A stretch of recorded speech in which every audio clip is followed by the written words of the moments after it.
SM Store, amanah dalam muamalah. Alhamdulillah wassalatu wassalamu ala Rasulillah Nabiyina Muhammad wa ala alihi wa ashabihi wa mawala wa la hawla wa la quwata illa billah amma ba'du. Baik. Para jamaah, para ikhwan dan akhwat yang semoga senantiasa dirahmati Allah, kita lanjutkan kembali daurah kita masih pada iman yang pertama, yaitu iman kepada Allah. Kemudian poin yang ke-7 dari 7 perkara atau sab'atu dawabit, 7 komponen yang berkaitan dengan iman kepada Allah yang dibawakan oleh Syekh di sini. Beliau mengatakan usulus syirki tis'ah, bahwasanya pokok kesyirikan itu ada 9. Pokok kesyirikan ada berapa? 9. Yang pertama as-sihru, sihir. Ya, yang pertama apa? Sihir. Sihir ini di dalam pandangan para ulama, sihir itu dibagi, ada yang menyebutnya membagi menjadi 2. Sihir ada yang menyebutkan membagi jadi 2. Yang pertama yang disebut dengan sihir al-atfu.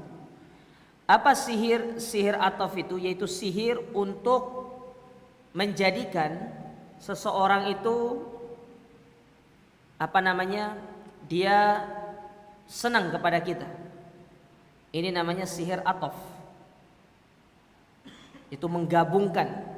Ataf sendiri dalam bahasa itu artinya al-atfu, menggabungkan. Ya. Jadi menggabungkan atau menjadikan orang lain itu simpati kepada kita. Ya, menjadikan orang lain itu merasa tertarik, nyaman dengan kita. Itu namanya sihrul atfi namanya. Yang kedua disebut dengan sihrus sorfi, memalingkan. Itu kita memalingkan orang dari diri kita. Seperti seseorang menjadikan suami dengan istri itu bisa saling berpaling, bisa saling membenci. Itu namanya sihrul sorfi, namanya sihrus sorfi namanya. Ya, dan ini yang sering digunakan oleh orang-orang di zaman sekarang. Ya. Seperti orang datang ke tukang sihir, ke dukun untuk menyihir orang-orang yang dia senangi supaya dia senang kepada dia juga. Ini namanya sihir al-atf. Atau dia datang ke tukang sihir supaya orang yang dia senangi dia menjauhi suaminya atau berpisah dengan istrinya supaya nanti dia bisa bersatu dengan dia. Ya, itu namanya sihir as-sarf. Ya, ini hukumnya haram, dosa besar.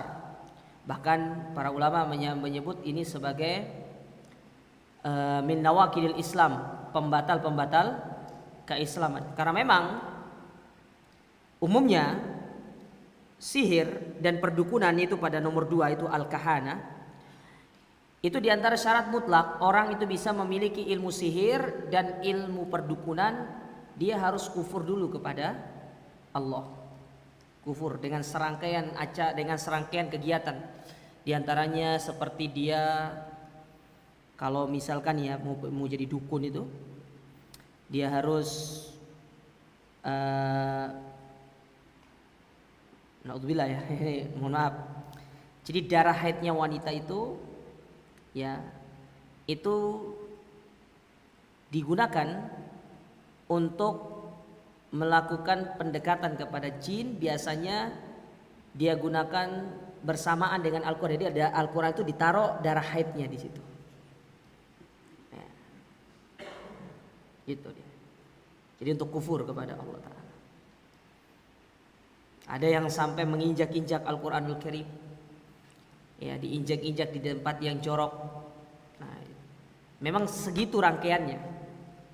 Dalam rangka untuk mendapatkan keilmuan yang tinggi.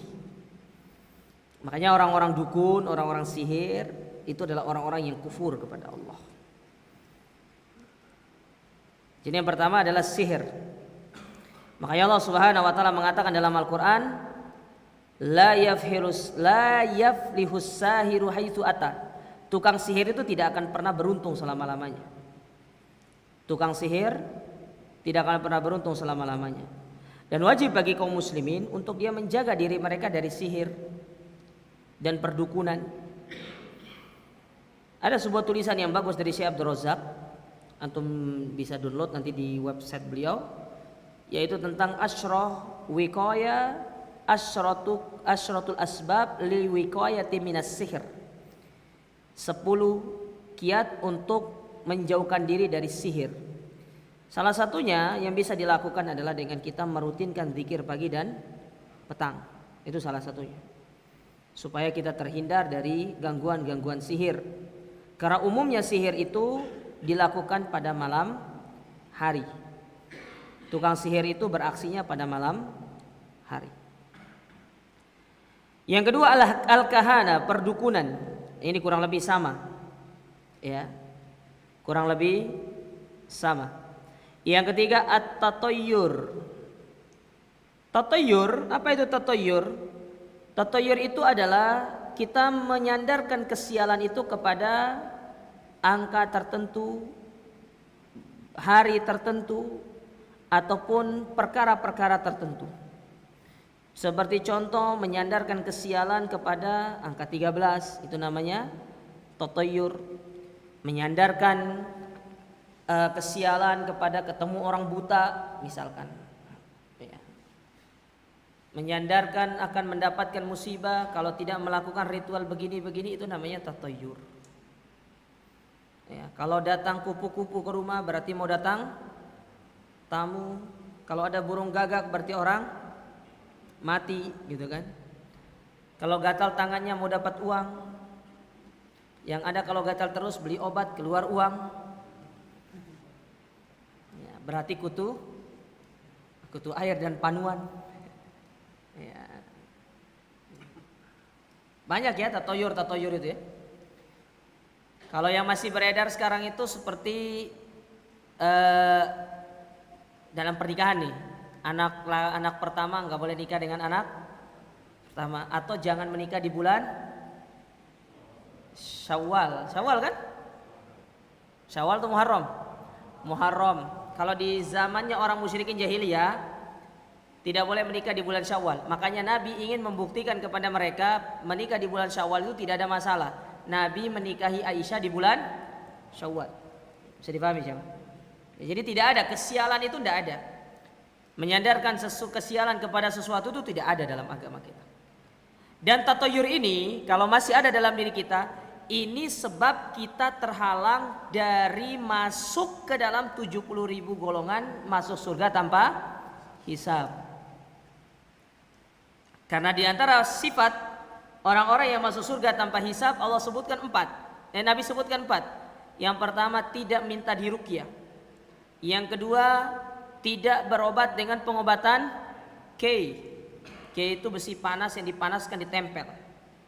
Jadi kalau zaman dulu nggak ada jahit, jadi kena pedang itu kan sobek. Cara untuk menggabungkannya dengan besi panas itu, kayak antum ngenakan istilahnya kayak plastik, antum mau gabung kan pakai api itu, kayak gitu tuh. Tapi ini bedanya besi yang dipanaskan, jadi dipanaskan. Makanya ada sebuah ungkapan di tengah orang Arab itu, akhirud dawa al-kay. Akhir dari obat itu adalah kay, besi yang dipanaskan. Ya, besi yang dipanaskan. Itu yang keberapa tadi? Yang ketiga, wala yatatayyarun, sifat orang yang masuk surga tanpa hisab itu tidak bertatayyur. Jadi antum jangan bertatayyur. Ya. Sedangkan yang keempat, bertawakal kepada Allah. Itu 4 sifatnya. Salah satunya adalah tatayyur, jangan Yang keempat, pokok dari kesyirikan itu adalah menyembah untuk selain Allah. Bukan menyembah, menyembelih. Disembelih untuk dialirkan ke laut selatan. Karena di sana ada penunggunya. Siapa penunggunya? Nelayan yang lain. Akhirnya dia pulang bukan bawa ikan, bawa kepala sapi. Ikan tak dapat, kepala sapi pun tidak ada masalah. Ya kan gitu kan? Tidak boleh menyembelih untuk selain Allah itu tidak boleh. Jadi menyembelih itu menyebutkan nama Allah. Ya. Menyebutkan nama Allah dan persembahannya kepada Allah, tidak boleh kepada selain Allah. Karena ada orang menyembelih niatnya ingin dipersembahkan ke ini seperti contoh kayak yang terjadi di beberapa saat yang lalu, mereka menyembelih kemudian kepalanya dimasukkan ke mana itu, ke tempat keluarnya lumpur lapindo itu. Ya, itu syirik sama Allah, tidak boleh. Ya, syirik. Yang kelima, an-nadaru li ghairillah, bernadar kepada selain Allah. Ya, seperti seorang bernadar, kalau anak saya lulus saya akan pergi ke ini, akan pergi begini, itu tidak boleh. Tapi kalau dia bernadar, kalau anak saya diterima di sini, saya akan bersedekah karena Allah. Maka ketika itu terjadi, maka dia harus menunaikannya. Nah, seorang yang bernadar kepada selain Allah, dia tidak boleh menunaikan nadar tersebut. Kalau dia menunaikan, dia syirik, dia berdosa. Tapi apa yang harus dilakukan? Tidak perlu dilakukan dan dia bertobat dan tidak perlu membayar kafarat. Karena nadar yang tidak syar'i itu tidak wajib ditunaikan. Termasuk antum yang sering, kalau saya lulus di kampus ini saya akan botak. Nah, itu nadar namanya. Enggak boleh jemaah. Kalau saya lulus di sana saya akan nikahi dia, ya enggak boleh itu. Karena belum tentu dia mau sama antum. Yang keberapa? 6. Al-isti'adzatu billah, meminta perlindungan kepada selain Allah. Seperti seorang minta perlindungan kepada jimat, enggak boleh. Ya, enggak boleh, jemaah. Jimat itu enggak bisa memberikan antum perlindungan. Jangankan mau melindungi kita, melindungi orang aja, melindungi dirinya sendiri nggak mampu jimat itu. Antum bakar, nggak akan lari dia jimat itu. Kalau pas antum bakar dia lari, yang ada antum juga ikut lari nanti. Makanya nggak ada cerita.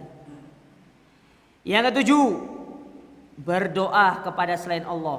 Nah ini yang sering terjadi nih, berdoa kepada selain Allah sering terjadi. Berdoa kepada wali fulan, berdoa kepada ini, itu tidak boleh. Hukumnya dosa. Yang kedelapan, al-i'tiqadu fin nujum wal anwa, yaitu berkeyakinan tentang bintang dan benda-benda angkasa. Kalau ada bintang jatuh, itu berarti doa kita dikabulkan nanti. Ya, panjatkanlah harapan. Kata para ulama, berdasarkan sabda Nabi SAW, bintang itu fungsinya cuma 3. Yang pertama, zinatul lis-sama, sebagai hiasan langit. Itu bintang, fungsinya bintang itu. Jadi kalau antum lihat langit tanpa bintang, bagus atau enggak? Jelek. Makanya ada fungsinya, ya, untuk menghias langit. Yang kedua, rujumul lisyayatin. Bintang itu digunakan untuk melempar setan yang ingin mencuri berita. Jadi kalau ada bintang jatuh itu bukan karena apa istilahnya? Kayak kita dulu khurafat itu loh. Kalau ada bintang jatuh berdoa dikabulkan. Justru bintang jatuh itu karena Allah sedang melempar setan. Ya. Karena dia sedang mencuri berita dari siapa? Dari langit. Nah, makanya itu penting jemaah. Pelajari akidah yang benar itu biar nggak salah. Sedangkan yang ketiga, ya, bintang itu digunakan untuk penunjuk arah, menunjuki arah. Kalau zaman dulu orang itu bisa membaca bintang untuk melihat arah mana, ini arah ini, arah ini, itu bisa. Kalau sekarang kayaknya hampir-hampir nggak bisa ya. Sekarang kan ada kompas, ngapain lihat bintang? Google Maps sekarang itu. Tapi antum jangan percaya Google Maps itu, suka menyesatkan. Saya berapa kali disesatkan. Masalahnya sudah kita disesatkan, kita tetap percaya gitu loh ya. Tetap aja buka Google Map lagi nanti kalau cari jalan. Kan aneh gitu. Ya. Jadi jangan percaya 100%. Lihat Google Map kadang-kadang ngarahkan kita ke jalan yang nggak jelas gitu kan. Nah itu yang berkaitan dengan apa tadi? Bintang. Karena banyak orang-orang yang percaya dengan bintang-bintang. Ada bintang kejora, bintang ini. Apalagi kaitannya dengan zodiak. Zodiak itu kaitannya dengan bintang. Kalau lahir antara bulan ini sampai bulan tanggal sekian sampai tanggal sekian, zodiaknya ini. Sekarang bulan apa? Maret. Ya. Apa zodiaknya sekarang? Hah? Masa nggak tahu? Pura-pura nggak tahu. Apa? Laron. Apa zodiaknya sekarang? Coba cari dulu lah. Zodiak.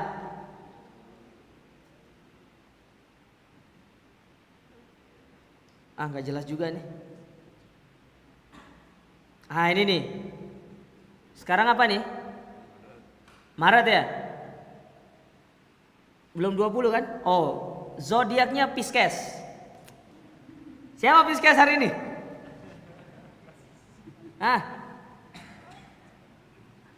Keuangan baik-baik saja. Asmara akan diputuskan, alhamdulillah. Ini tidak usah percaya, semua itu bohong. Itu syirik sama Allah. Ya. Karena ketika dia menetapkan itu, berarti dia sedang meramal masa depan. Sementara masa depan ini tidak ada yang tahu kecuali siapa? Allah. Itu masalahnya. Bisa dipahami nih jemaah ya. Kemudian yang kesembilan, di antara pokok kesyirikan itu adalah meyakini bahwasanya selain Allah dapat memberikan manfaat ataupun mendolak dari kemudorotan. Maka kita katakan tidak ada yang mampu menolak kemudorotan dan memberikan kita manfaat kecuali siapa? Allah. Antum ingat hadisnya Abdullah ibnu Abbas. Kata Nabi, "Law ijtama'at ala an yanfa'uka bi syai'in lam yanfa'uka illa bi syai'in qad kataballahu lak." Kalau sekiranya seluruh umat ini berkumpul untuk memberikan engkau manfaat, tapi kalau manfaat itu tidak pernah Allah takdirkan untuk engkau raih, bagaimanapun caranya manusia berusaha untuk memberikan kita manfaat itu tidak akan mampu. Sebaliknya, ketika manusia itu bersekongkol, bersekutu, ingin memudaratkan, mencelakakan kita, tapi kalau Allah tidak menakdirkan hal tersebut menimpa diri kita, mau sekeras apapun mereka itu berusaha, tidak akan mampu mencelakakan kita. Karena segala sesuatunya telah ditakdirkan oleh Allah.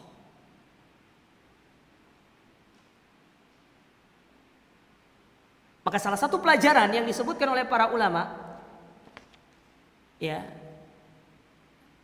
ketika seorang itu memperbanyak doa, terutama ketika dia melakukan aktivitas diawali dengan berdoa, itu sebagai bentuk dia benar-benar dia berserah diri kepada Allah, bahwasanya manfaat, kemudaratan hanya Allah yang mampu memberikannya.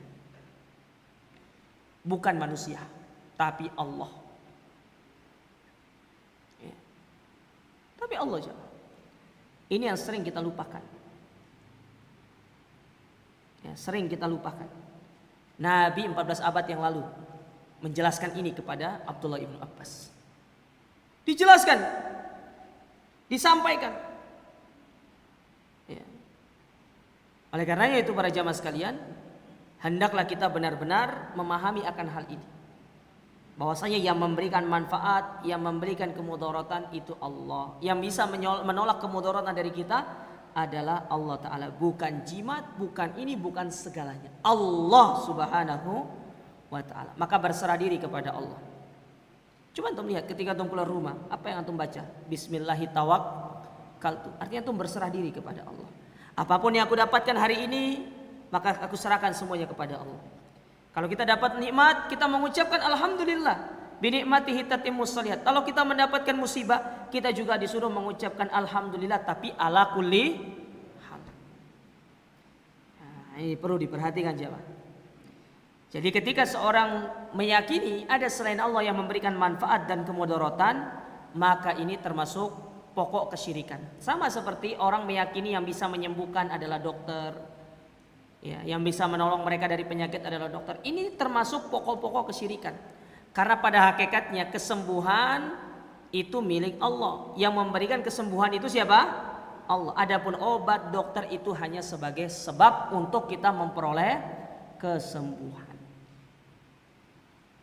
Bekerja itu sebab mendapatkan rizki, tapi yang memberikan kita rizki adalah Allah. Antum duduk di sini belajar sebab mendapatkan ilmu, tapi yang memberikan ilmu itu siapa? Allah. Bisa dipahami nih jemaah? Taib. Nah, ini kaitan dengan iman kepada siapa? Kepada Allah. Sekarang kita masuk ke bab yang kedua. Iman kepada malaikat.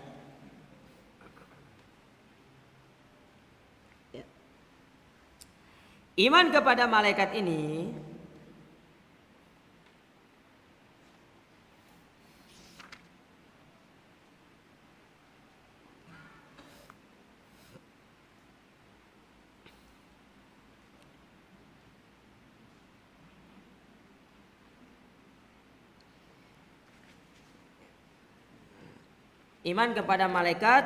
kata Syekh di sini itu terdiri dari 3 poin.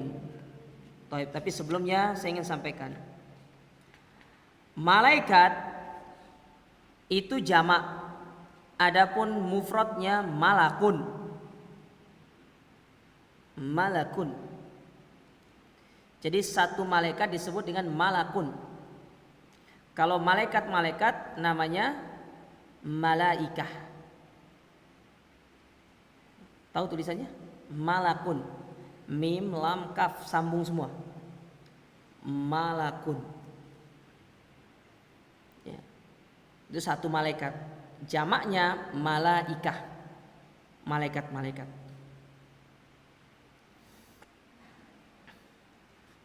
Seperti yang antum sudah lihat di dalam Al-Quran, itu jamak. Ya, jamak. Ya. Taib. Yang pertama, iman kepada malaikat itu al-imanu biwujudil malaika, bahwasanya malaikat itu ada, wujudnya ada. Dan Nabi SAW pernah melihat malaikat itu dalam wujud aslinya berapa kali? Malaikat Jibril diantaranya berapa kali?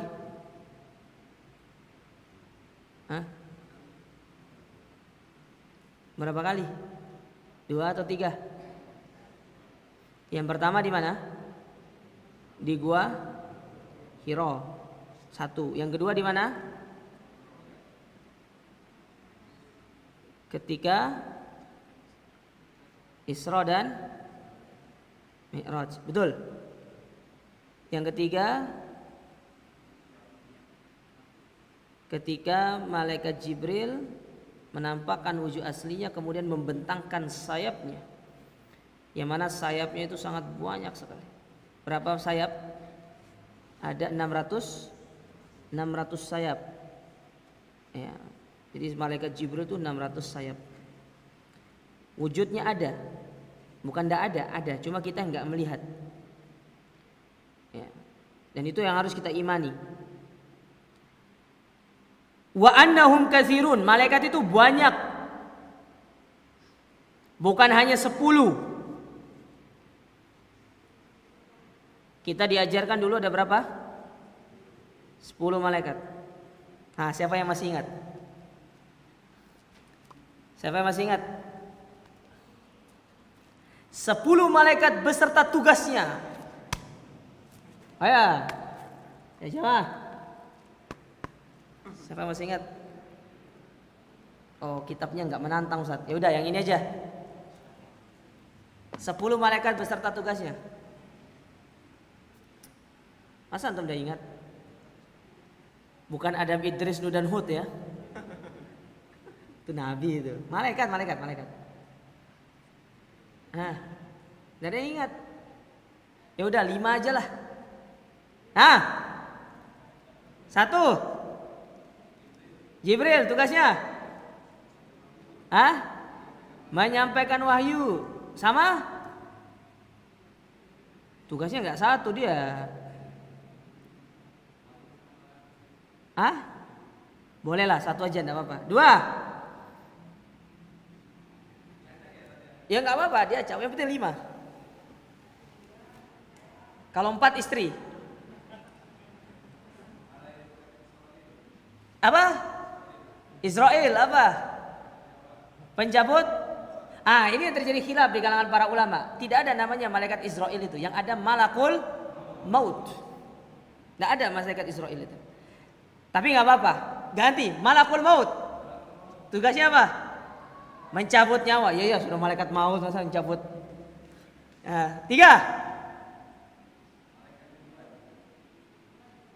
Ridwan tugasnya menjaga apa? Ini yang terjadi khilaf di kalangan para ulama. Apakah Ridwan itu ada atau tidak? Itu dia. Ada atau enggak? Itu yang terjadi khilaf di kalangan para ulama.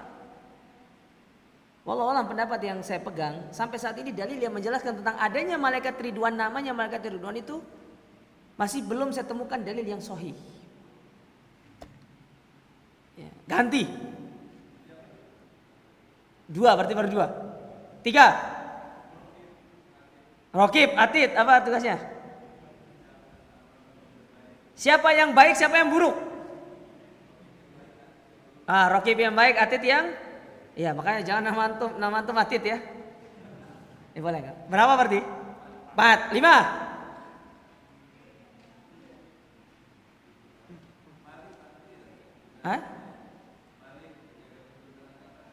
Malik menjaga pintu neraka. Bolehlah, nggak apa-apa.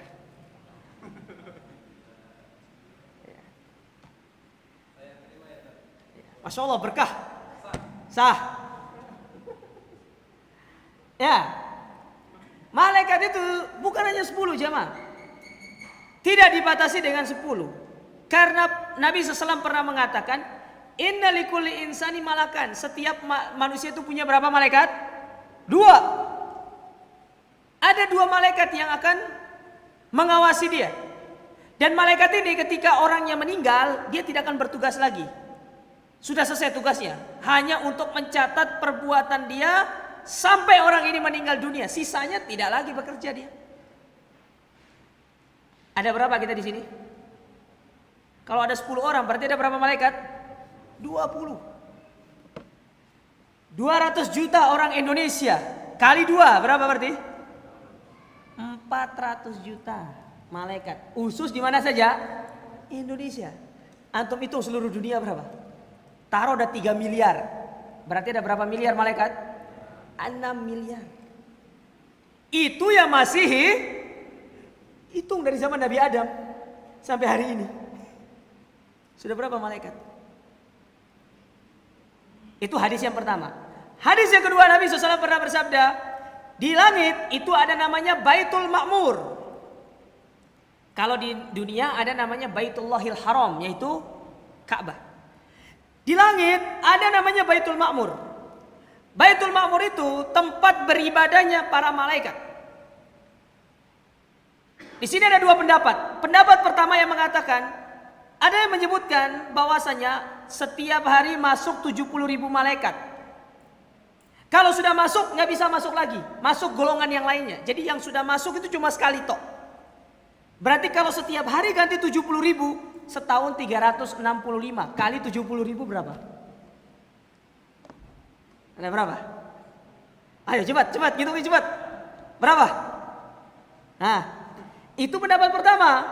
Pendapat yang kedua menyebutkan mereka masuk tapi tidak keluar lagi.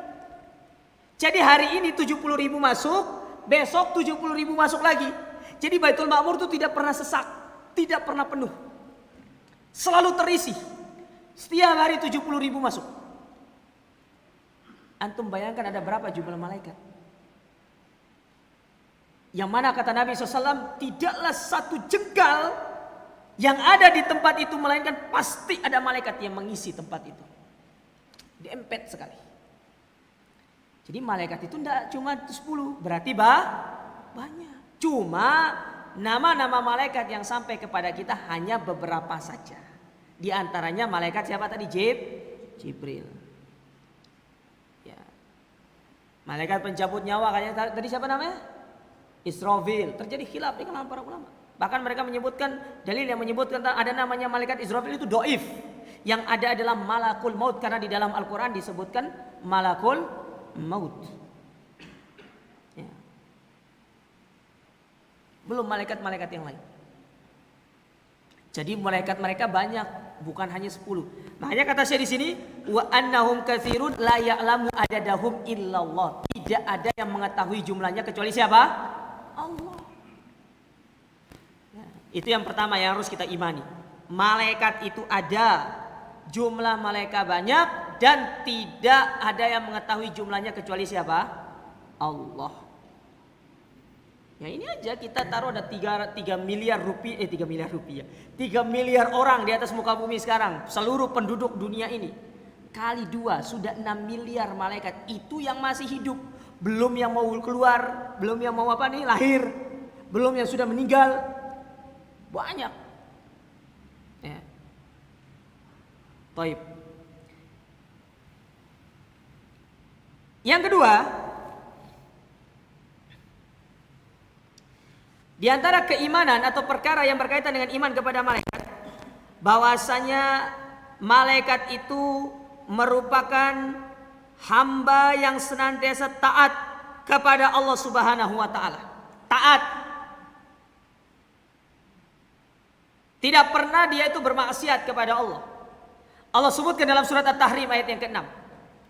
Kata Allah Subhanahu wa taala di akhir-akhir surat At-Tahrim ayat yang ke-6 itu, ya, wa quluhan nasu wal hijara 'alaiha malaikatun giladun shidadun la yasunallaha ma amarahum wa yaf'aluna ma yu'marun. Mereka tidak pernah sedikit pun bermaksiat kepada Allah atas apa yang mereka diperintahkan.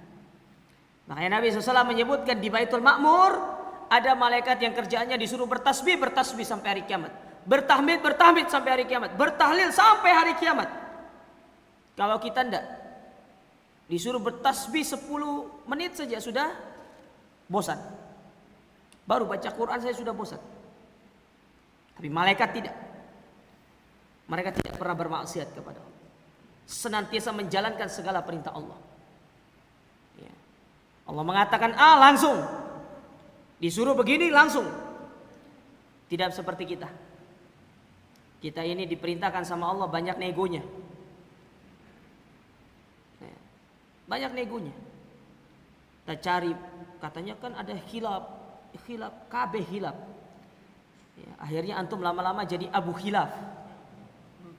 Ya, semua khilaf. Ikhwan, khilaf itu bukan jadi dalil antum untuk berhujjah. Ya, dan tidak semua khilaf itu bisa dianggap. Sebagaimana kata para ulama, laisa kullu khilafin ja'a mu'tabar. Tidak semua khilaf itu bisa dianggap. Kecuali khilaf-khilaf yang memiliki kekuatan dalil, baru itu bisa dianggap sama-sama punya dalil kuat. Akan tetapi kalau khilafnya khilaf yang tidak kuat, seperti khilaf sebagian orang, misalkan bahwasanya sepakat ijma para ulama mengatakan bahwasanya musik itu tidak boleh, tapi mereka mempertentangkan kan khilaf, seperti Ibnu Hazm mengatakan itu namanya menyelisih ijma. Khilafnya tidak kuat, maka tidak bisa dijadikan sebagai patokan dalil. Karena khilafnya tidak kuat. Ya. Contoh khilaf yang kuat itu seperti khilaf antara apakah kunut subuh ada atau tidak. Itu khilaf yang kuat karena kekuatan dalil sama-sama kuat. Meskipun pada hakikatnya ijma lebih berpihak kepada bahwasanya kunut subuh itu tidak terlalu diperintahkan di dalam sholat. Ya. Contoh khilaf jamaah sekalian. Mana contoh khilaf yang kuat? Seperti apakah seorang yang bertasyahud itu diam ataukah menggerakkan jari? Ini khilaf di kalangan para ulama. Khilafnya kuat, dalilnya kuat. Berbeda dengan khilaf-khilaf yang lainnya, yang justru tidak ada kekuatan dalil, dan itu tidak boleh kita jadikan sebagai hujjah. Nah, ini yang perlu diperhatikan jamaah sekalian. Nah, malaikat tidak seperti itu. Malaikat taat sama Allah. Wa annahum mutafawwituna fi fadail wal manazil. Selayaknya manusia, mereka itu punya strata, istilahnya punya tingkatan-tingkatan. Ada yang lebih mulia, ada di bawahnya. Malaikat pun demikian. Bahwasanya malaikat itu juga mereka itu memiliki tingkatan-tingkatan.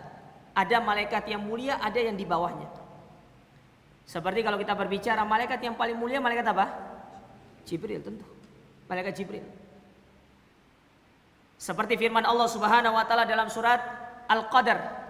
Ketika Allah berfirman, "Inna anzalnahu fi lailatul qadar." Wa ma adraka ma lailatul qadar. Lailatul qadri khairum min alfi syahr. Tanazzalul malaikatu warruh. Yang mana pada malam tersebut akan turun para malaikat dan ruh. Ruh itu siapa? Jibril. Padahal Allah menyebutkan malaikat saja, Jibril sudah masuk ke dalamnya. Betul atau tidak? Karena Jibril bagian dari malaikat. Tapi Allah menyebutkan terpisah yang namanya ruh Jibril untuk menunjukkan Jibril ini punya keutamaan yang lebih daripada malaikat-malaikat yang lainnya. Nah, paham maksud saya? Itu dia. Jadi dalam malaikat sendiri itu ada tingkatan-tingkatannya. Ya.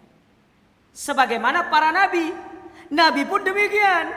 Nanti akan disebutkan di dalam iman kepada Rasul. Di nabi juga ada tingkatan-tingkatannya. Sebagaimana malaikat, manusia saja seperti itu. Allah sebutkan dalam surat Al-Mujadalah. Kata Allah Subhanahu wa taala dalam surat Al-Mujadalah, "Ya ayyuhalladzina amanu, ya idza qila lakum tafassahu fil majalis fafsahu yafsahillahu lakum wa idza qila ansusu fansusu yarfa'illahu alladzina amanu minkum walladzina utul ilma darajat." Secara keimanan sama, tapi apa yang membedakan orang dari tingkatan ilmunya? Sama enggak seorang S1 dengan S3? Tidak sama. Tidak sama aja, beda. Anak SD dengan anak SMA tidak sama. Nah itu Allah memuliakan. Malaikat pun demikian. Jibril malaikat yang mulia. Kemudian para ulama menyebutkan setelah itu siapa yang mulia, yaitu malaikat pemikul arasy.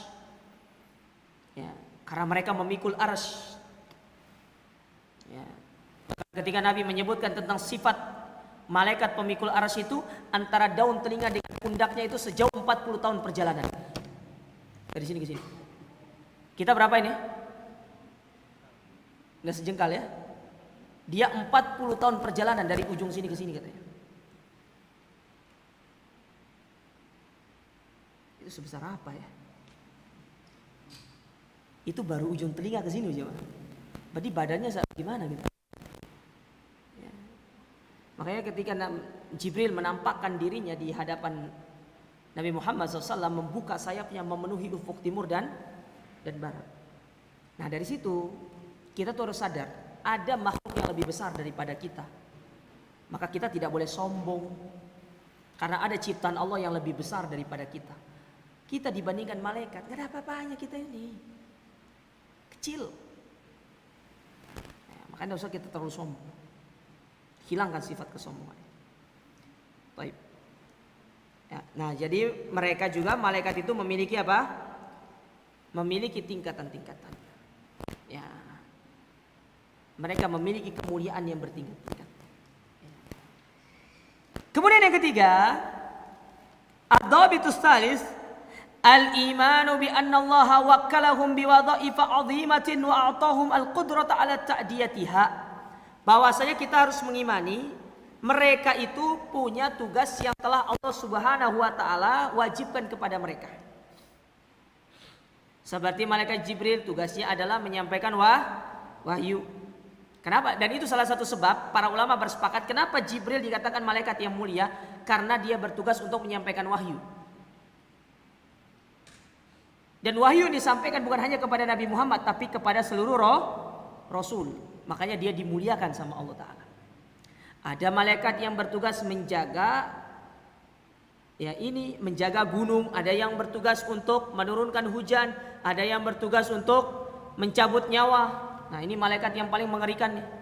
Ada malaikat yang tugasnya mencatat perbuatan manusia, yang mana mereka juga akan bersaksi di hadapan Allah nanti. memberikan persaksian kepada kita terhadap apa yang kita lakukan di atas muka bumi ini. Ya. Makanya jangan jadikan malaikat yang kiri yang sibuk, tapi jadikan yang kanan yang sibuk. Jangan yang kiri, yang kanan aja. Ya. Ini perlu diperhatikan. Taib A itu yang berkaitan dengan malaikat. Ya. Berkaitan dengan malaikat.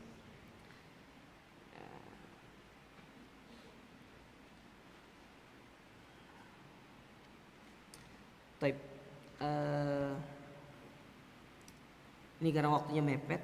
Sebenarnya saya ingin menyebutkan tentang apa sih keutamaan atau manfaat kita beriman kepada malaikat itu. Di antaranya para ulama menyebutkan di antara manfaat kita beriman kepada malaikat, ya, bahwasanya menjadikan kita memahami ada makhluk Allah yang lebih agung atau yang lebih besar daripada diri kita. Karena malaikat kan mereka besar-besar. Itu yang pertama. Ya. Yang kedua, bahwasanya malaikat itu akan menjadi saksi di hadapan Allah atas hamba-hambanya, atas atas diri kita manusia. Dia akan menjadi saksi. Ya.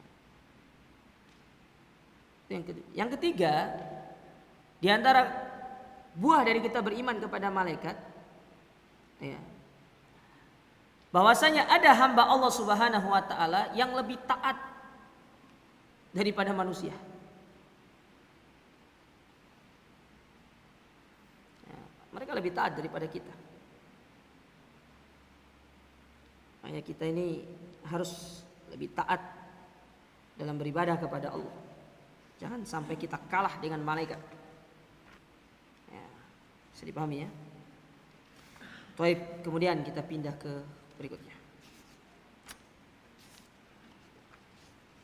Ini kalau kita tidak bisa habiskan sekarang, kita ambil yang bisa dihabiskan saja. Sisanya bisa antum baca sendiri ya.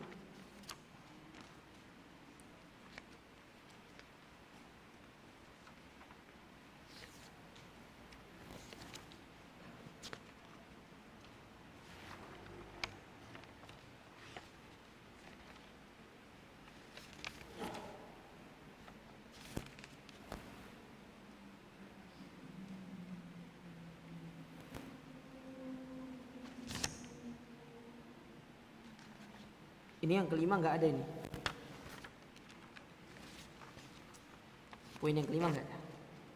Bab yang kelima. Benar nggak? Coba dilihat, betul? Tapi di daftar isinya ada ya?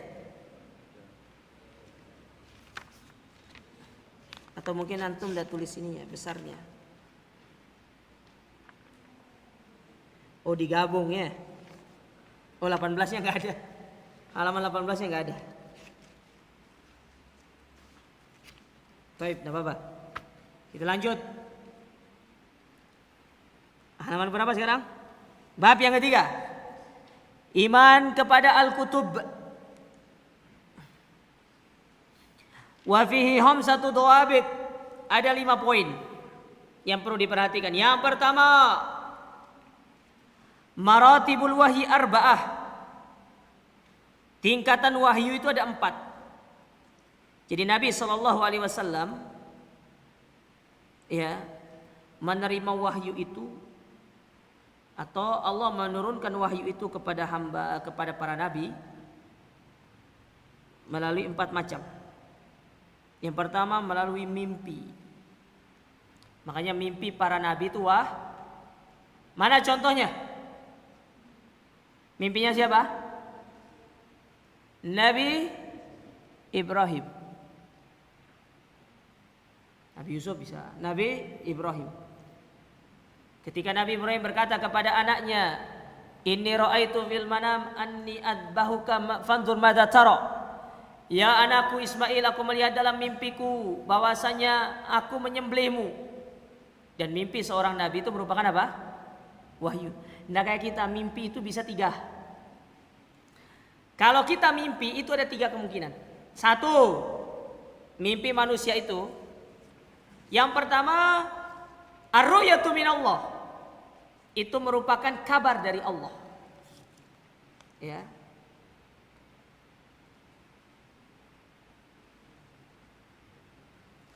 Itu kabar dari Allah.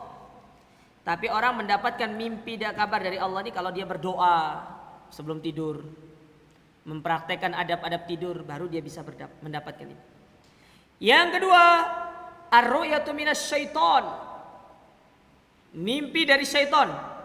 Antum mimpi dikejar anjing, syaitan itu. Dikejar ular, itu syaitan itu. Kalau antum misalkan mimpi jadi orang kaya, insya Allah itu mimpi dari Allah Ta'ala. Tapi antum harus bekerja tapi. Saya mimpi jadi orang kaya Ustaz. Iya, antum insya Allah jadi orang kaya, tapi harus kerja. Kalau cuma mimpi doang, nggak ada wujudnya, nggak bisa.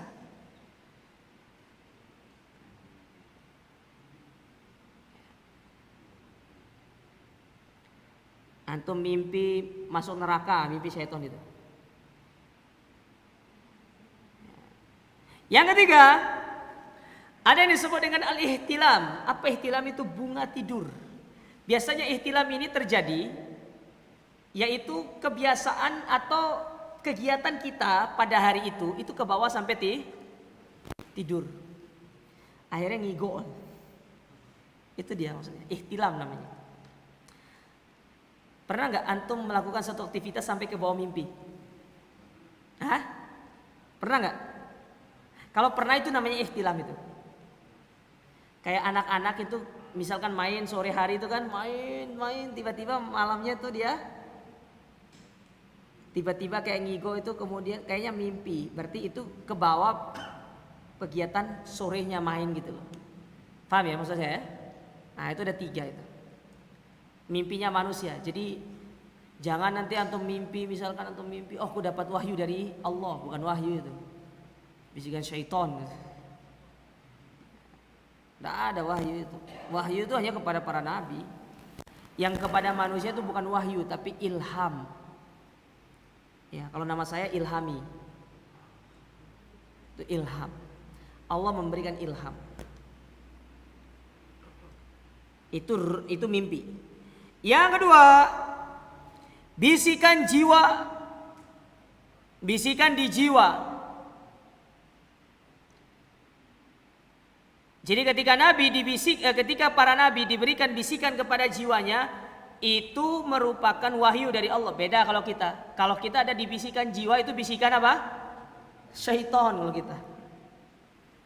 Makanya Allah Ta'ala berfirman, minal jinnati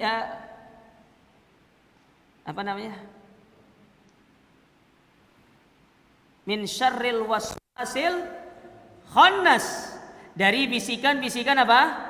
Syaitan. Kalau kita itu bisikan syaitan, tapi kalau para nabi itu merupakan wahyu. Kalau kita bisikan syaitan. Ya. Saya mendengar bisikan jiwa saya. Hati-hati itu bisikan syaitan itu. Ya. Ilmu laduni. Anda pernah tahu ilmu laduni? Tidak pernah. Saya pernah belajar ilmu laduni. Antum tidak usah belajar. Tidaklah orang belajar ilmu laduni pagi hari pasti sore hari gila. Yang ketiga, at-taklimu min wara'i hijab, berbicara di belakang hijab seperti Allah berbicara kepada Nabi Musa. Berbicara kepada Nabi Musa. Karena Allah ketika berbicara dengan Nabi Musa itu di belakang hijab, belum menampakkan wajah. Ya. Belum menampakkan wajah. Sama seperti peristiwa Isra Mi'raj. Nabi tidak melihat wajah Allah. Makanya ketika Nabi ditanya, ya Rasulullah, apa yang kau lihat ketika peristiwa Isra Mi'raj? Kata Nabi, nurun ala nur. Aku hanya melihat cahaya. Jadi tidak melihat wajah Allah. Karena melihat wajah Allah itu terjadi nanti di dalam surga. Mana dalilnya? Di antara dalam Al-Quran, surat Al-Qamar. Pada ayat yang ke-23 kalau nggak salah, 23, 24 atau 22, 23, coba nanti dilihat ya. Allah Ta'ala berfirman, wujuhu yawma idzin nadhirah. Pada hari itu wajah mereka berseri-seri. Wajah penduduk surga itu berseri-seri. Kenapa berseri-seri? Ila rabbiha nadhir. Karena mereka memandang kepada wajah Rabb mereka. Jadi memandang wajah Allah itu bagian daripada kenikmatan surga. Dalam hadis Nabi SAW, Nabi bersabda tentang melihat Allah. Kata Nabi, innakum satarawna rabbakum yaumal qiyamah kama tarawna al-qamara lailata badrin. Sesungguhnya kalian akan melihat wajah Allah seperti kalian melihat bulan di waktu purnama. La tadamuna fi ru'yati. Kalian tidak akan berdesak-desakan melihatnya. Jadi setiap tingkatan-tingkatan surga itu akan bisa melihat wajah Allah. Mau antum di tingkatan paling atas, tingkatan 100, tingkatan 98 ke 95, 20, bahkan tingkatan paling rendah sedikit pun kita semua akan bisa melihat wajah Allah Subhanahu wa taala. Jadi nggak perlu harus naik dulu ke tingkatan 100 baru bisa melihat wajah Allah. Enggak, setiap tingkatan surga pasti bisa melihat wajah Allah. Kalau kita kan enggak. Kalau ingin melihat sesuatu kan harus desak-desakan. Apalagi kalau ada kecelakaan yang sudah kerumun orang, mirip-mirip saya pengen lihat itu kan. Kalau ini enggak. Semuanya bisa melihat. Indah wajah Allah Ta'ala. Itulah yang Allah sebutkan di dalam Al-Quran ketika Allah memberikan segala kebaikan waziyada. Ya, Allah memberikan tambahan diantara ditafsirkan oleh para mufassirin yaitu melihat wajah Allah, yang mana ini diharamkan dari para penduduk api neraka. Maka diantara kesengsaraan penduduk neraka itu Allah jadikan mereka tidak melihat wajah Allah. Pertanyaan, Ustaz, nanti kan kita disidang di hadapan Allah. Apakah kita berbicara dengan Allah? Jawabannya berbicara, tapi tidak melihat wajah Allah. Jadi kita berbicara, tapi Allah masih berbicara di belakang apa? Tabir, di belakang hijab. Jadi tidak melihat wajah Allah, hanya berbicara saja. Dan di situ ketika berbicara, apakah di sini kita berbicara pakai bahasa Arab ataukah pakai bahasa kita sendiri? Ulama mengatakan, sebagian ulama kita berbicara dengan bahasa Arab karena itu merupakan bahasa agama. Tapi pendapat yang kuat, hadza wallahu alam, yang kami pilih, bahwasanya Allah akan berbicara sesuai dengan bahasa kita masing-masing.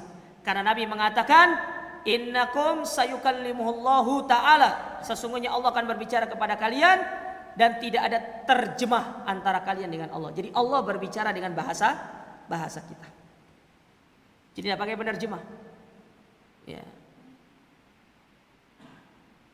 Kalau Allah mampu menjadikan Zulkarnain mampu berbicara dengan bahasa yang berbeda-beda, padahal dia seorang makhluk, apalagi Allah mampu berbicara dengan bahasa yang berbeda-beda. Bisa dipahami ya, Pak? Di antara kelebihan yang Allah berikan kepada Zulkarnain, yang mana para ulama juga khilaf dalam masalah ini, apakah Zulkarnain seorang nabi atau bukan. Namun pendapat yang paling kuat, saya pilih pendapat yang paling kuat, bahwasanya Zulkarnain itu bukan seorang nabi. Dia adalah orang soleh yang mana beliau itu diberikan berbagai macam kenikmatan oleh Allah. Di antaranya Allah berikan dia kerajaan yang luas. Ya, kerajaan yang luas. Karena Allah pernah memberikan kerajaan yang besar kepada 4 orang, 2-nya beriman, 2-nya kafir. Di antaranya yang kufur seperti Namrud, itu kufur. Kerajaannya luas.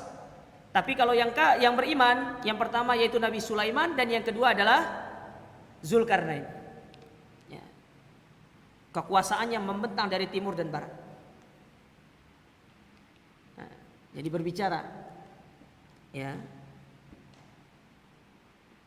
Tapi bukan kalau ini kan di belakang hijab. Nanti kalau dia ini juga sama. Kita akan berbicara melihat wajah Allah nanti di dalam surga. Yang keempat, di antara cara mendapatkan wahyu, al-wahyu biwasitotil malaikah atau malaki, dengan perantara malaikat, seperti yang terjadi di Nabi Muhammad. Rata-rata wahyu itu diturunkan melalui perantara perantara siapa? Malaikat Jibril. Seperti wahyu pertama turun ketika Nabi SAW disuruh untuk baca, Iqra ma'ana biqari. Aku tidak bisa baca. Aku tidak bisa baca. Bacalah dengan menyebut nama Rabbmu. Ya. Nah, itu contoh wahyu itu diturunkan melalui 4 hal tadi. Yang pertama apa tadi? Mimpi. Yang kedua bisikan jiwa. Yang ketiga berfirman dari belakang hijab. Dan yang keempat adalah menurunkan melalui perantara wahyu. Yang kedua, Poin yang kedua dari iman kepada kitab-kitab, al-imanu bil kutub allati anzalahallahu ala rusulihi ijmalan wa tafsilan. Bahwasanya kita beriman kepada seluruh kitab-kitab yang Allah pernah turunkan, baik secara umum ataupun secara terperinci. Umum maksudnya yang Allah turunkan itu bukan hanya 4, Taurat, Injil, Zabur dan Al-Quran, bukan hanya itu. Tapi banyak kitab-kitab ini. Ada suhuf Ibrahim, ada suhuf Musa, banyak. Bahkan ada kitab-kitab yang Allah turunkan tapi tidak disebutkan nama-namanya. Jadi banyak kitab-kitab Allah ini. Jadi kita cukup mengimani apa yang Allah kabarkan kepada kita. Dan kita mengimani apa yang tidak Allah kabarkan kepada kita. Ya. Adapun kitab-kitab yang ada, yang pernah Allah turunkan, hanya satu yang tidak dirubah, yaitu Al-Quranul Karim. Sisanya dirubah sama manusia. Ya. Sisanya dirubah sama manusia. Antum cari kitab kitab manapun, semuanya dirubah oleh manusia, kecuali Al-Quranul Karim. Makanya ada kisah. Pernah ada kisah di Bali, ada seorang wanita Manado datang ke Bali untuk tugas dinas. Kebetulan dia Nasrani. Pergilah dia pergi ke acara hari Ahad, hari Minggu. Apa acara istilahnya mereka hari Minggu itu? Hah? Acara apa? Sembayang ya? Acara hari Minggu pokoknya. Kalau kita tidak ada hari Minggu, hari apa kita? Hari Ahad. Ya, antum jangan pakai hari Minggu itu, hari Ahad. Ya, hari Ahad, antum harus bangga. Karena di antara perkara yang sudah mulai dilupakan oleh kaum muslimin sekarang ini, pertama kalender, pakai kalender Islam. Antum lebih hafal kalender Masehi daripada Islam, betul? Apalagi sudah akhir bulan, terima gaji. Ya enggak? Yang kedua yang mulai dilupakan, yang ini merupakan ciri khas kaum muslimin, itu bahasa Arab. Ya. Orang kalau ngomong Inggris tuh kelihatan keren ya gitu ya. Padahal ngomong Arab lebih keren. Ya. Lebih keren. Nah, orang ini, kita kembali ke orang ini, orang Nasrani ini. Datang ke Bali dia, tugas dinas. Ini saya diceritakan juga sama salah seorang ikhwan kita, yang mana dia mendapatkan cerita dari karena dia temannya dia masuk Islam. Sampai di sana dia lupa bawa, atau dia bawa kitab Injilnya dia bawa. Pergi ke gereja tersebut. Nah, pendetanya bilang atau pastornya bilang, buka Injil Matius halaman sekian katanya. Dibuka. Kok yang dibacakan sama pendetanya sama dia beda? Padahal halamannya sudah sama, tapi kok beda? Akhirnya yang di sampingnya bilang, oh punya mbak itu cetakan lama, ini pakai punya saya cetakan baru katanya. Kata dia, dalam hatinya dia mulai istilahnya, kok harusnya kitab suci itu kan tidak boleh dirubah loh. Namanya kitab suci, tata letaknya itu tidak boleh dirubah. Akhirnya apa yang dia lakukan? Dia pulang, dia kumpulkan seluruh kitab suci, ya, dari seluruh agama dia teliti, cuma dia dapatin satu kitab suci yang tidak berubah. Mau cetakan manapun, bunyinya tetap sama, di surat yang sama, pada ayat yang sama. Dia buka kitabnya orang Hindu, beda. Buka Taurat, beda. Buka Injil lagi, apalagi Injil yang ini, beda kan. Akhirnya dibuka Al-Quran dengan cetakan yang berbeda, ternyata tetap sama. Dari situ dia meyakini inilah kitab suci yang benar, tidak ada perubahan. Ya alhamdulillah dia masuk Islam jadinya. Nah, tidak ada kitab-kitab samawi yang Allah pernah turunkan, semuanya sudah dirubah kecuali Al-Quran saja. Karena Allah memberikan jaminan, wa inna anzalnahul Qur'ana wa innahu lahafidun. Kami yang menurunkan Al-Quran dan kami akan menjaga Al-Quran tersebut. Di antara bentuk penjagaan Allah kepada Al-Quran ini, kata para ulama, yaitu Allah akan menjaga dari perubahan sedikit pun, meskipun itu hanya satu huruf. Antum coba lihat dulu, ada beberapa tahun yang lalu sempat viral ada Al-Quran yang berubah domirnya berubah.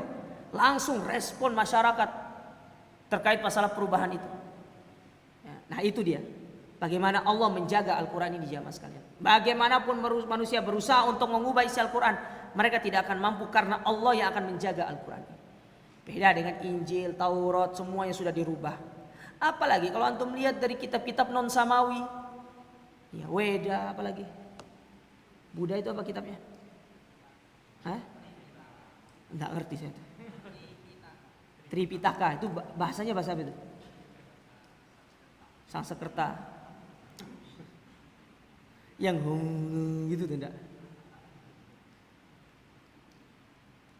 Banyak itu. Ya. Dirubah. Nah, Al-Quran beda. Baik.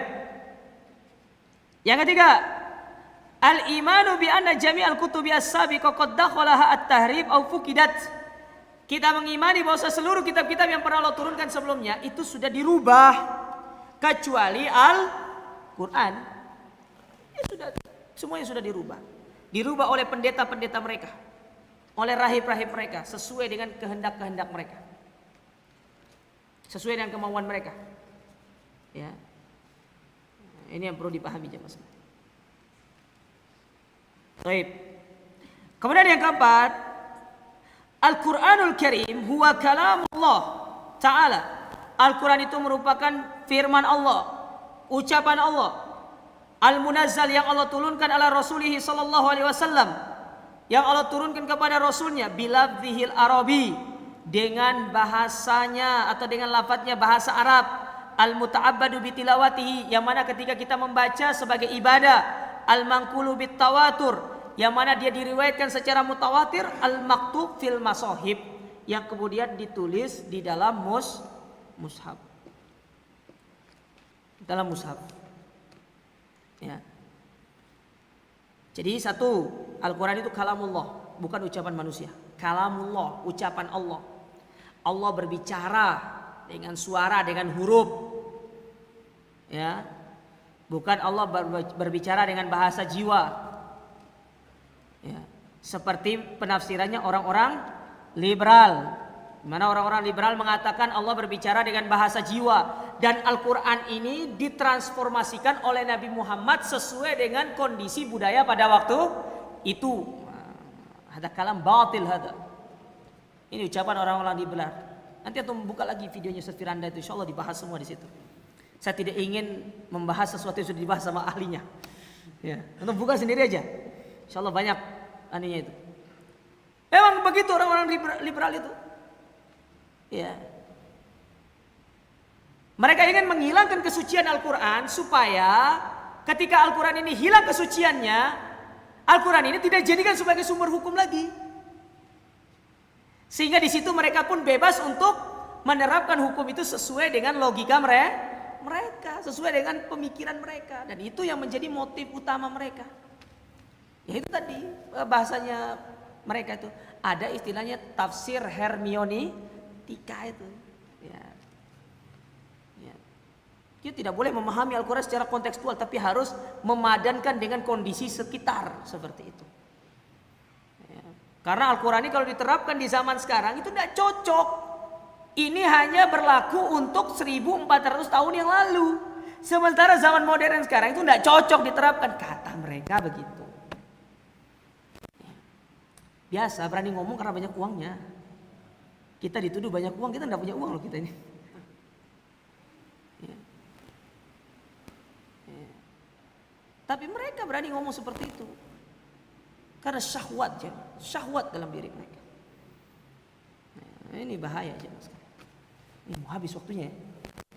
Kita habiskan yang ini aja. Ya.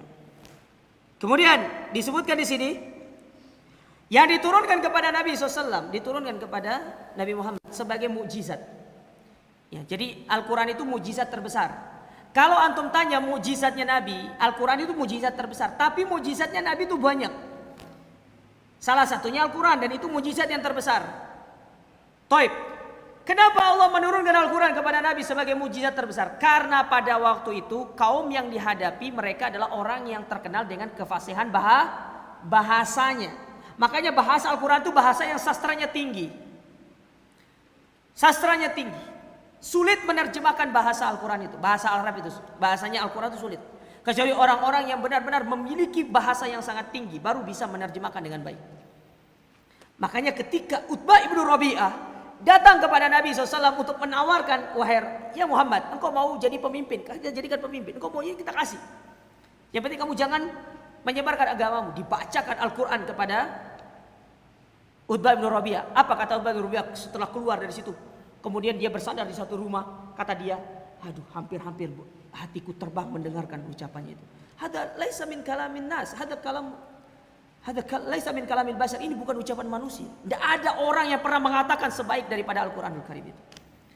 Sepintar-pintar orang bersyair tidak pernah dia berbicara seindah daripada Al-Quranul Karim. Makanya Utbah bin Rabi'ah yang terkenal dengan kefasihan bahasanya, dia mengakui bahwa itu bukan ucapannya Muhammad. Tapi karena kesombongannya dia tidak mau beriman. Tidak mau beriman. Tidak mau beriman.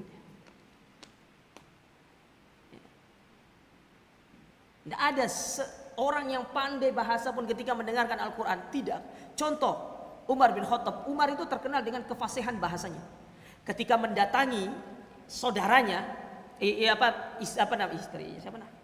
saudari perempuannya, karena ketahuan dia masuk Islam, dia mendapatkan lembaran daripada Al-Quran itu.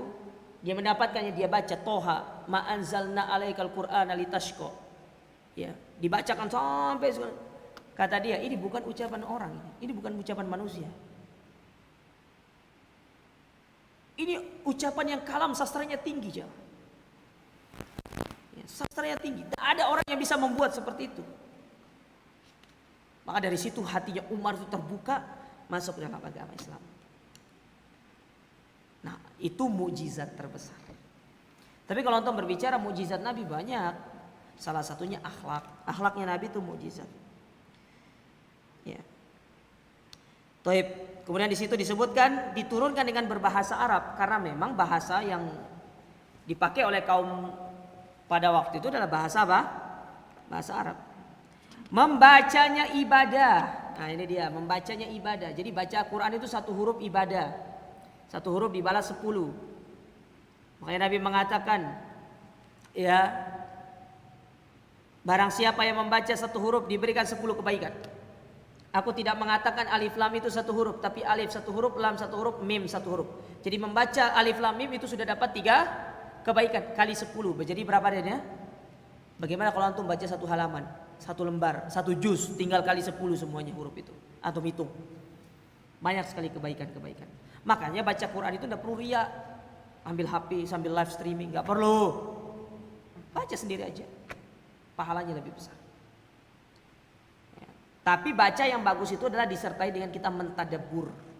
Memahami maknanya, memahami isinya. Bukan hanya sekedar baca doang tanpa dipahami isi dan makna. Bisa dipahami jemaah? Taib. Ya, kemudian disebutkan di situ bahwasanya dinukilkan secara mutawatir. Bahwasanya Al-Qur'an itu diriwayatkan oleh sahabat yang banyak jalurnya. Jadi mutawatir, ya.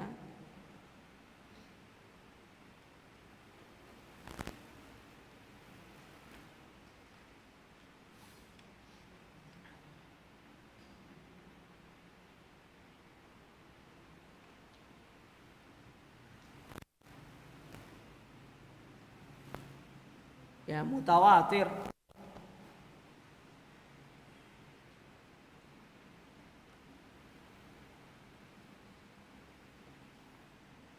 Baik. Al-maktub fil masahib. Kemudian dia dituliskan di mushaf.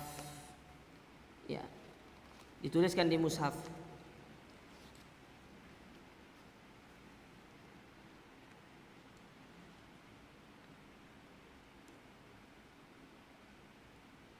Kemudian yang kelima, di sini cuma berapa? Cuma 4 ya? 12 yang mana? Hah? Ada dusta kita ini. Yang kelima, Al-Qur'anul Karim huwa akhirul kutub as-samawiyah nuzulan. Bahwasanya Al-Qur'an itu merupakan kitab terakhir yang Allah turunkan dari kitab-kitab samawi. Wa huwa muhaiminun 'alaiha nasihun laha. Yang mana kitab itu terjaga dan dia sebagai penghapus dari kitab-kitab yang sebelumnya. Ya, jadi ketika Al-Qur'an diturunkan, maka seluruh hukum-hukum itu berpedoman kepada Al-Qur'an. Makanya antum ingat ketika Umar bin Khattab membawa lembaran Taurat itu, Nabi mengamuk, marah kepada Umar. Kata Nabi SAW, "Amutahwikuna anta ya Umar, apakah engkau ragu dengan apa yang Allah turunkan kepadaku?" Langsung Nabi mengatakan kepada Umar, "Laukana Musa hayyan, kalau sekiranya Musa itu masih hidup, dia tidak boleh menyebarkan agamanya, dia harus beriman kepadaku." Nah, dari sini Anda mau tanya sama antum. Hadiahnya nih double. Tambah minyak wangi mau? Hah?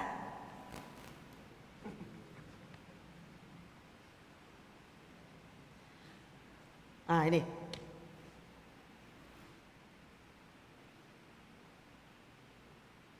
Yang ini atau yang ini ya? Antum mau yang mana? Tak cium dulu, Boy.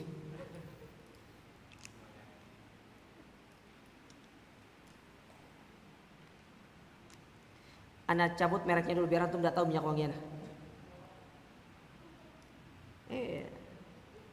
Bahaya kalau antum tahu.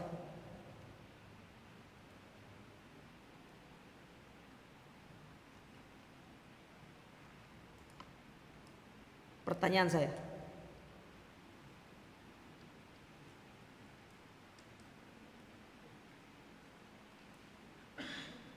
siapa sahabat Nabi yang terakhir yang masih hidup? Siapa? Nabi Isa. Ahlan, Masya Allah, barakallahu fiik. Jadi Nabi Isa, kan kita rentetannya sama anu ya. Kenapa saya bawa pertanyaan gini? Jadi rentetannya begini. Jadi Nabi Musa, kalau seandainya dia hidup, maka dia itu harus beriman kepada Nabi Muhammad. Nah, Nabi Isa ketika nanti turun, dia tidak membawa agamanya, tapi dia beriman kepada siapa?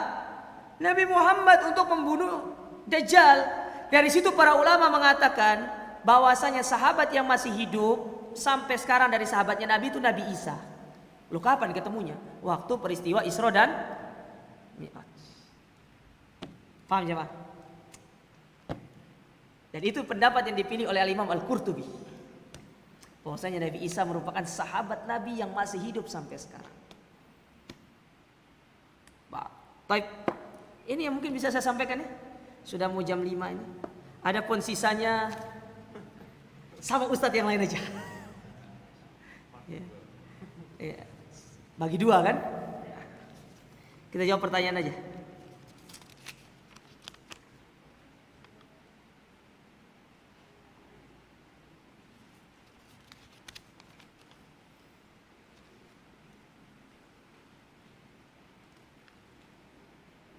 Mohon dijelaskan tugas dari malaikat Zabariyah.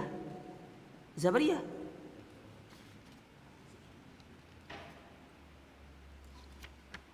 Apa tugasnya? Yang pernah dengar? Saya belum pernah dengar malaikat Zabariyah. Apa? Zabaniyah atau Zabariyah? Zabaniyah apa? Apa tugasnya? Nanti saya cari ya, saya tidak tahu.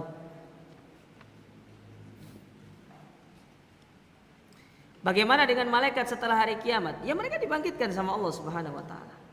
Ya. Mereka dibangkitkan dalam kondisi seperti malaikat lagi. Jadi tetap dibangkitkan seperti semula. Manusia ya manusia, jin ya jin, malaikat ya malaikat, kemudian hewan-hewan. Tapi mereka nanti kata para ulama, sebagian para ulama menyebutkan hewan-hewan itu akan dimusnahkan sama Allah taala. Jadi mereka akan ditiadakan.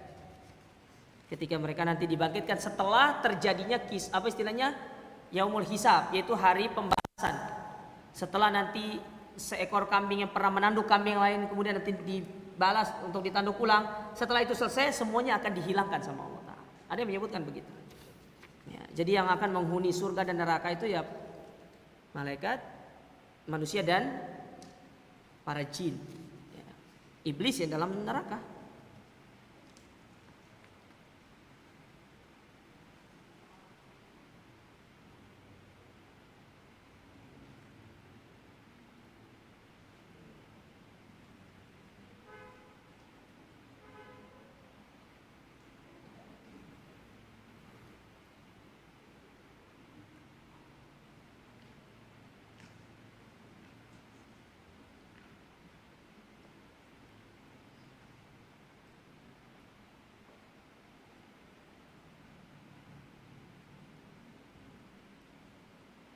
Ya. Imam Ahmad mengatakan, la yusafullahu illa bima wasafa bihi nafsahu aw wasafahu bihi rasuluhu. La yatajawazul Qur'an was sunnah. Bahwasanya kita itu tidak boleh mensifati Allah di luar daripada apa yang telah Allah dan Rasulnya sifatkan bagi dirinya di dalam Al-Quran dan Sunnah. Pertanyaannya gini, gimana kalau orang yang menyebutkan Allah itu gaul? Maka ini kurang ajar kepada Allah namanya. Allah nggak punya sifat gaul itu. Dan antum harus tahu gaul itu dalam bahasa Arab seperti yang dinukilkan oleh Imam Ibnu Katsir dalam kitab Bidayah wa Nihayah. Gaul ya atau gaul itu termasuk dari nama setan. Jadi kalau antum bilang mak-mak gaul berarti mak-mak apa? Ustadz gaul berarti ustadz apa? Jangan suka bilang gaul itu. Hindari. Apalagi menyebut Allah itu gaul. Apa tuh bahasanya dulu itu? Allah itu apa? Ada ustadz yang dulu yang suka bilang itu. Allah itu apa katanya?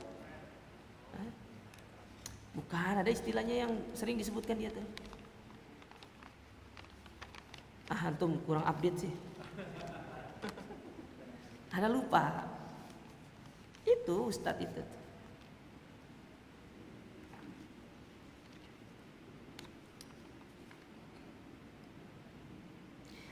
Apakah permainan sulap termasuk sihir? Iya, sihir.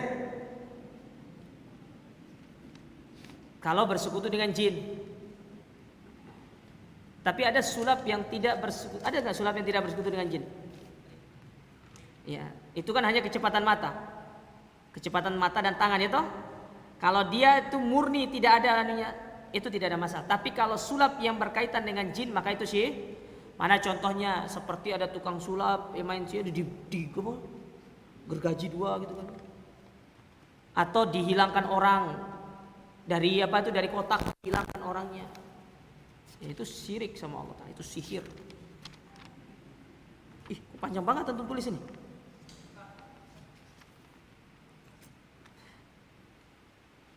Akan sulap itu ya enggak usah main-main sulap lah.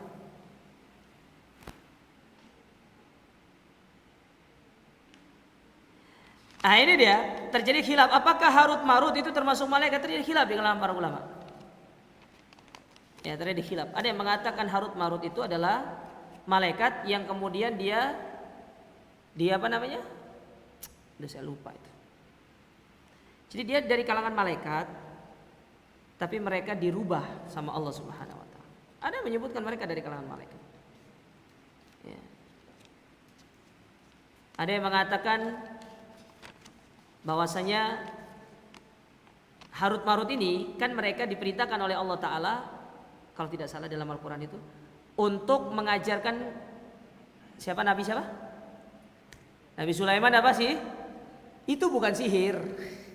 Jadi bukan sihir yang diajarkan itu. Antum coba baca tafsirnya. Ya. Antum coba baca tafsirnya. Yang di dalam Al-Quran. Harut wa Marut. Ya.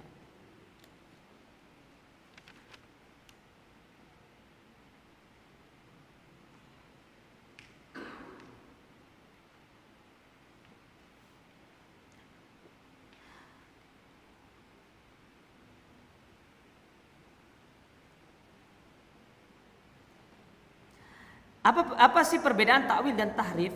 Takwil dan tahrif itu sebenarnya hampir sama. Memalingkan makna dari mana aslinya itu namanya takwil dan tahrif. Misalkan Allah mengatakan Allah punya tangan, oh bukan tangan. Kalau kita mengatakan Allah punya tangan, berarti kita menetapkan Allah itu sama seperti makhluk. Jadi ditakwil, tangan itu bukan tangan maksudnya, tapi yang dimaksud di situ adalah kekuasaan. Itu maksudnya. Jadi takwil. Mentakwil makna, ya, bukan diberikan makna aslinya tapi ditakwil. Seperti istawa. Kalau kita mengatakan Allah itu istawa, maka itu akan sama dengan makhluk, maka harus ditakwil. Maka istawa itu adalah istaula, menguasai. Itu namanya takwil atau tahrif, memalingkan makna dari makna aslinya.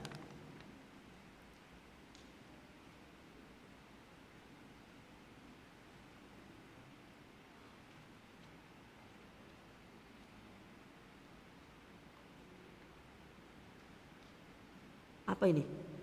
Nomor 2. Apa dalil? Oh, ada, coba antum buka dalam hadis Nabi SAW. Nanti di browsing aja. Bahwasanya Nabi SAW menyebutkan jumlah Nabi itu 124. Kemudian Rasul itu ada 313, disebutkan dalam riwayat lain itu 315.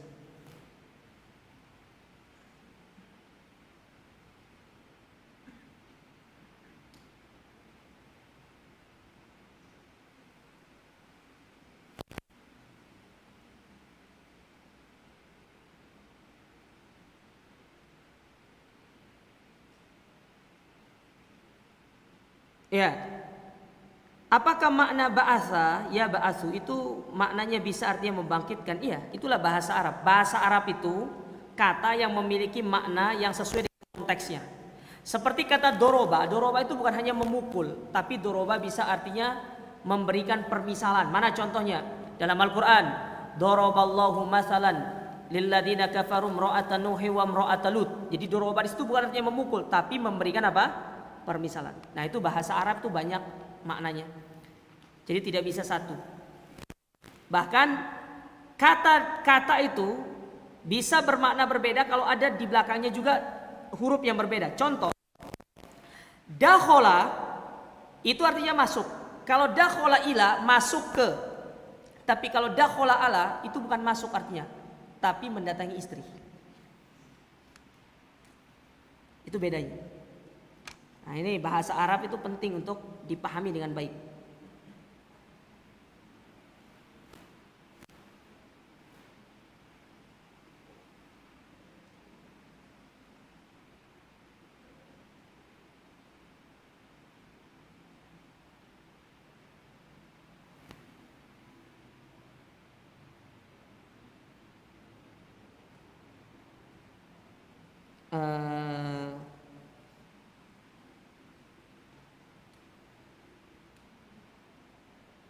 Ya, di sini disebutkan seorang yang mendatangi dukun itu kan tidak diterima sholatnya selama 40 hari. Nah, pertanyaannya ya, kalau datang di bulan Ramadan, kan bulan Ramadan cuma 30 hari. Ya. Maksudnya 40 hari itu bukan hitungan 1 bulan gitu, tapi dihitung dari waktu dia ada selama 40 hari ke depan. Kalau dia datangnya di pertengahan bulan Ramadan, berarti di pertengahan sampai selesai bulan Ramadan dan ditambah 15 hari di bulan Syawal, gitu maksudnya. Nah, permasalahannya sekarang, apakah puasanya tidak diterima? Kan kalau sholatnya jelas tidak diterima, maka puasanya diterima. Wallahu alam, secara konteks hadis, para ulama menjelaskan yang disebutkan di situ sholatnya tidak diterima. Ya, tapi ibadah yang lainnya diterima. Namun pendapat yang lebih kuat dalam masalah ini, para ulama memilih kalau sholat saja tidak diterima, ibadah yang lainnya tidak diterima. Karena sholat itu barometer amal. Barometer amal seseorang itu sholat. Jadi kalau sholatnya rusak, amal lainnya pun ikut rusak. Tapi masalahnya, antum tidak mengerjakan sholat berdosa. Mengerjakan tidak diterima. Jadi yang lebih baik yang mana? Mengerjakan tidak diterima, antum tidak kerjakan berdosa. Mana yang antum pilih? Yang dipilih jangan datang ke dukun. Iya toh? Biar antum tidak mendapatkan kerugian. Ustaz, saya tuh pernah datang ke dukun, tapi saya baru tahu. Terus gimana? Apakah saya berdosa? Jawabannya tidak. Karena tidak ada hukum bagi orang yang Tidak tahu. Tapi setelah antum tahu, antum bertobat sama Allah Ta'ala. Ya, makanya tidak usah datang ke dukun-dukun itu. Tinggalkan dukun. Di Saudi dukun itu dipenggal. Ya, di Saudi itu dukun itu dipenggal. Di hadapan halayak ramai. Kalau kita di dukun itu jadi pekerjaan. Ya. Saya belum lihat sih sekarang itu kolom itu jenis pekerjaannya dukun itu belum ada sih. Semoga nggak ada ya. Nanti kalau kita klik kolom pekerjaan, ada kan pilihannya pegawai negeri, kemudian apa namanya itu karyawan, wira swasta, TNI, guru, apa ya, paranor. Ya. Semoga nanti tidak ada pekerjaannya apa dukun. Oh, dukun bahaya siapa? Kalau sudah dilindungi dukun ini, hancur negara itu jemaah. Di antara kehancuran satu negara itu karena dipeliharanya dukun. Ya, dukun itu tidak boleh berkembang karena dia merusak. Dampaknya besar kepada masyarakat, merusak. Makanya dukun itu kenapa dalam Islam itu harus dibunuh karena dia dapat merusak. Ya, bukan hanya merusak orang lain, tapi juga dapat merusak seluruh tatanan masyarakat disebabkan karena dukun itu sendiri. Tapi mungkin ini yang bisa kita sampaikan jamaah ya pada kesempatan yang berbahagia ini. Kurang lebihnya kami mohon maaf. Jazakumullah khairan atas perhatian antum semuanya. Wa barakallahu fikum. Kita akhiri dengan doa kafaratul majlis. Subhanakallahumma rabbana bihamdika asyhadu an la ilaha illa anta astaghfiruka wa atubu